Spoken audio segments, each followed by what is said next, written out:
안녕하세요. 주식의 소리의 애소리입니다. 아기다리, 고기다리던 두산 로보틱스의 수요 예측 결과가 발표가 됐지요. 빠르게 같이 보도록 하겠습니다. 기업 분석 내용은 미리 업로드한 아래 영상을 참고해서 봐주시면 감사하겠습니다. 귀에 못이 박히도록 들으셨을 테니까 정리도 딱히 하지 않고 넘어가도록 할게요.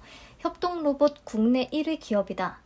로봇은 대기업과 정부 차원에서의 대규모 투자가 진행이 되고 있는 2차 전지 다음으로 좀 기대가 되는 섹터다라는 거, 그리고 레인보우 로보틱스의 시가총액이 제가 영상을 올렸을 때만 해도 4조 원을 넘겼었거든요.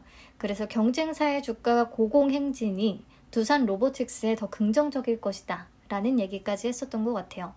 어쨌든 무조건 고 외쳐야 되는 종목이니까 청약일에 유리한 증권사를 잘 따져보자 라고 한 줄 정리를 했었는데, 과연 수요 예측 결과는 어떻게 나왔는지 한번 볼까요? 경쟁률은 272.03대 1을 기록합니다. 1920개의 기관이 참여했어요. 보시면 허수성 청약 방지 제도를 적용한 이후의 종목들 대비해서 참여 건수가 가장 많습니다. 경쟁률이 낮은 건 공모 규모가 엄청 크기 때문에 어쩔 수 없는 부분이라고 생각을 해요. 청약할 수 있는 금액에는 어느 정도 좀 리밋, 한계가 생겼는데 공모 규모가 다른 친구들의 몇십 배는 되는 종목이 됐으니까요. 자, 두산 로보틱스는 이번 수요 예측에 참여한 금액이 약 63조 원 정도로 계산이 되거든요. 허수성 청약 방지 이후에는 대여급이 없었기 때문에 정확한 비교 대상이 없어서 평가하기가 조금 어렵기는 하지만, 그래도 참여 금액이 63조 원이면 낮다고 할 수는 절대 없다는 생각이 들었고요. 또 기관의 평균 참여 금액도 약 328억 원이면 높은 거 아닌가 라고 생각을 해봅니다. 넘어가서 신청가격 분포표를 보시면 공모가 밴드는 21,000원에서 26,000원을 제시했는데 상단 이상을 써낸 비율이 가격 미제시를 포함하면 전부 다였다, 100% 다였다 라는 거고, 이 표에는 안 나와 있지만 상단을 초과해서 적어낸 비율이 건수 기준 80.21%로 가장 많았습니다. 그러니까 참여한 기관의 80% 이상이 상단을 초과한 가격을 써냈다는 거죠. 그래서 분포표도 좋았고, 다행히 공모가는 밴드 최상단인 26,000원에 확정을 해줍니다. 보통 대여급들은 상단을 초과해서 확정하려고 하지는 않죠. 가뜩이나 규모가 크기 때문에. 네, 넘어가서 의무보유 확약 비율을 보시면 확약 비율도 높습니다. 건수 기준 60.36%, 수량 기준으로는 51.60%. 그러니까 과반수 넘는 수량이 확약으로 신청이 된 거예요. 일정 기간은 팔지 않겠다고 약속을 하는. 보시면 3개월의 비중이 가장 높고 그 다음 6개월, 그 다음 1개월 순서입니다. 자, 확약 비율이 이렇게 높으면 그만큼 상장 이후에 시장에 나올 수 있는 매도 물량을 줄일 수 있다는 측면에서 긍정적으로 볼 수밖에 없는 부분인 거죠. 자, 기관 유형별로 확약을 신청한 현황을 살펴보니까 해외 기관 투자자들보다는 국내 기관들의 참여도가 훨씬 높았더라고요. 그러니까 확약을 신청한 국내 기관들 위주로 잘 배정을 해준다면 최종 확약 비율도 조금 더 높을 수 있을 것이라고 생각을 합니다. 제발 잘 배정해주세요. 네, 그래서 올해의 공모주들과 확약을 비교해서 본다면 요런 친구들하고 견줄 수가 있을 것 같아요. 필에너지의 59.24%보다는 조금 낮고 알맥의 51.12%보다는 조금 높은 수준입니다. 두 친구 다 상장일의 성과가 굉장히 좋았었죠. 자, 그리고 제가 시가총액 규모가 좀 비슷했던 대여급들로만 따로 뽑아서 수요 예측 결과를 한번 비교해봤어요. 추억의 카카오게임즈, HK이노엔, 일진하이솔루스 이런 친구들이 보입니다. 물론 이 중에서 두산 로보틱스만 허수성 청약 방지에 적용을 받았기 때문에 경쟁률에 포커스를 둬서 보기보다는 참여 건수와 확약 비율을 위주로 보시는 게 맞겠고요. 그렇다면 참여 건수는 두산 로보틱스가 이 중에서 가장 많고, 그리고 확약 비율은 일진하이솔루스와 카카오게임즈 다음으로 높은 수준이기 때문에 결과는 전체적으로 좋다라고 평가를 해볼 수가 있겠습니다. 충분히. 네, 그럼 공모 개요를 다시 체크하고 넘어가도록 하죠. 공모가가 상단인 26,000원에 확정이 되면서 공모 규모는 약 4,212억 원, 그리고 시가총액은 약 1조 6,853억 원의 규모로 상장을 추진합니다. 청약은 21일부터 22일, 목요일부터 금요일까지 진행되고요. 금요일이 2일차가 되기 때문에 환불까지는 4일이 걸리겠죠. 주말이 껴서. 참 아쉽습니다. 그리고 상장은 10월 5일로 예정이 되어 있습니다. 단독 상장 일정이고요. 청약은 한투, 미래, NH, KB, 키움, 신영, 하나 총 7개 증권사에서 가능합니다.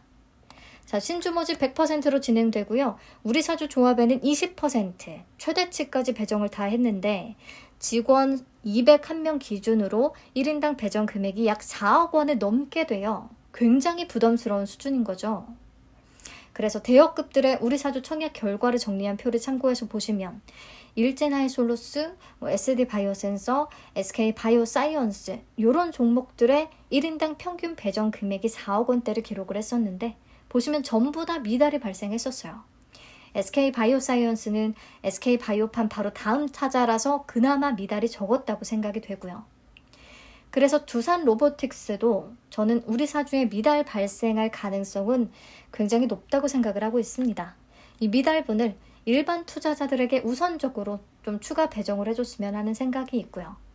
그래서 혹시나 1일차 청약이 끝난 뒤에 일반 투자자 배정 물량이 증가하지는 않았는지 이런 부분 다 같이 확인해 보시면 되겠습니다.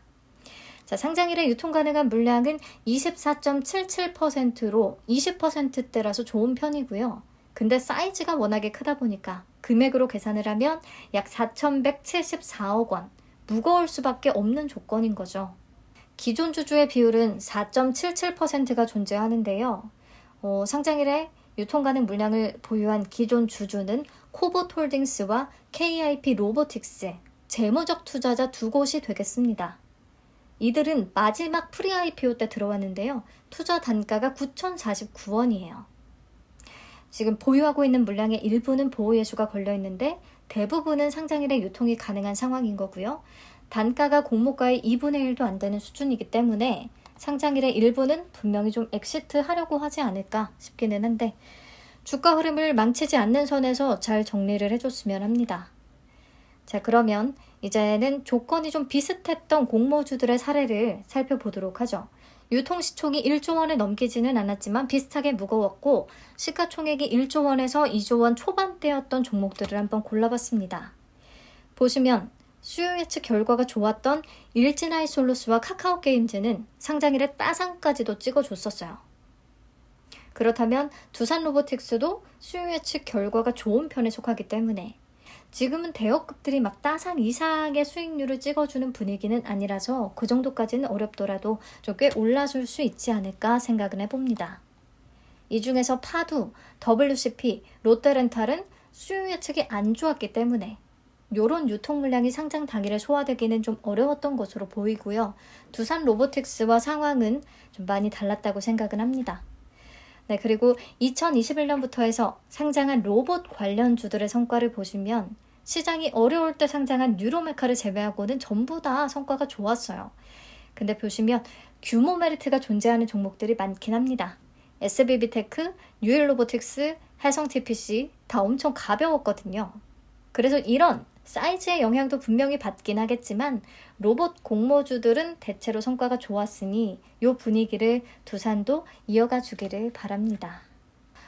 사실 어느 정도 주가가 오를 수 있을 것인가 예측하기가 참 쉽지 않은 종목 중에 하나인데요. 왜냐하면 적자 기업이고 레인보우 로보틱스와 뉴로메카의 밸류에이션 편차도 워낙에 크고 과연 어떤 평가 방법을 적용해야 맞을지 PER, PSR 뭔가 기준을 잡기도 쉽지가 않습니다.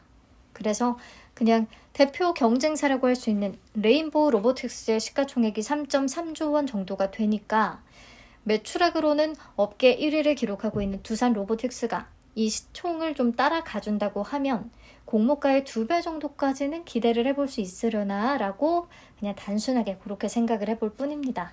2배만 가져도 사실 매우 땡큐죠. 네, 간절히 바라면 이루어지리라. 네, 그러면 이제 중요한 건 과연 얼마나 받을 수 있을 것이냐 이게 문제인데요. 우선 증권사별로 배정 물량을 적어뒀으니까 확인을 한번 해보시고요. 한투와 미래는 136만 5,170주, NH와 KB는 45만 5,056주, 키움, 신영, 하나는 13만 6,516주가 배정이 됐습니다. 균등 수량은 요거의 딱 절반이 되겠고요. 자, 제가 써둔 참고 청약 건수는 그냥 해당 증권사의 계좌가 어느 정도 많은지 파악하시라고 적어둔 거니까 참고만 하시면 되겠고요. 최소 청약 수량은 한투, 키움, 하나는 20주, 나머지는 10주씩 되겠습니다. 보통 이렇게 여러 증권사에서 진행이 될 때는 최소 청약 수량을 통일하는 게 일반적이라고 생각은 하는데 이번엔 제각각 그냥 가는 것 같아요. 네, 수수료는 KB가 1,500원이고 키움이 온라인 청약 시에 수수료가 없는 것을 제외하고는요. 전부 다 2,000원이 부과가 되겠고요. 청약 한도는 또 저마다 다른데 미래에셋증권이 17억 6,800만 원으로 월등히 높습니다. 그래서 손이 크신 분들은 대부분 미래에셋에 청약을 하지 않을까 싶어요. 그렇다면 미래에셋의 경쟁률이 좀 가장 높을 확률이 좀 큽니다. 나머지 증권사는 한도가 아주 높은 편은 아니에요. 그리고 계좌 개설 데드라인도 참고해서 없는 계좌가 있다면 청약 당일에 만들어도 바로 참여 가능한 증권사들 꽤 있으니까 참고해서 만드시면 되겠고요. 자, 지금부터는 청약 건수와 증거금을 예상을 해보도록 할게요. 최근에 청약 건수가 많았던 게 필에너지와 성일하이텍 정도가 있는데 저는 공모 규모가 조금 더 비슷한 일진하이솔루스를 참고했습니다. LG엔솔은요, 공모 규모만 12조 원이 넘었어요. 그래서 이 정도 급으로까지의 참여도가 높지는 않을 거라고 생각을 하고요. 일진하이솔루스에 95만 6,089건 정도가 참여를 했었으니까 두산로보틱스는 한 100만 건 정도가 되려나 싶습니다. 그래서 7개 증권사 통합, 균등 물량은 202만 5천 주가 되거든요. 청약 건수를 100만 건으로 총 잡으면 균등 배정 수량은 평균적으로 2주 정도가 되겠습니다. 증권사별 차이가 존재하겠으나 대충은 요 정도라고 생각을 해볼 수가 있겠고요. 그리고 증거금도 일진하이솔루스를 참고했어요. 일진하이솔루스에는 36.7조 원이 들어왔는데 제가 보니까 일진하이솔루스는 두산로보틱스보다 증권사별 청약 한도가 꽤 높았더라고요. 그래서 두산로보틱스의 참여 건수가 조금 더 많기는 하겠지만 증거금은 그냥 일진하이솔루스와 비슷하지 않을까라고 생각을 했습니다. 37조 원으로 잡고 그냥 통합 비례 경쟁률을 계산을 해보면 약 1,405대 1 정도가 되더라고요. 그래서 경쟁률도 조금은 러프하게 우선은 요 정도다 느낌을 잡고 가보려고 합니다. 제가 통합적인 경쟁률로 그냥 증권사별이 아니라 뭉뚱그려서 계산을 해본 수치고 정확도가 떨어질 수 있기 때문에 청약 당일에 경쟁률을 실제로 체크를 하면서 본인에게 유리한 증권사 골라서 한 곳에 청약을 하시면 되겠고요. 저도 1일차와 2일차에 모두 경쟁률 방송을 통해서 같이 확인하도록 하겠습니다. 잘 준비해서 그때 뵐게요. 오늘도 늦은 시간까지 제 영상을 시청해 주셔서 너무 감사드리고요. 오늘은 꿈도 꾸지 마시고 꿀잠 자시길 바래요. 잘 자요.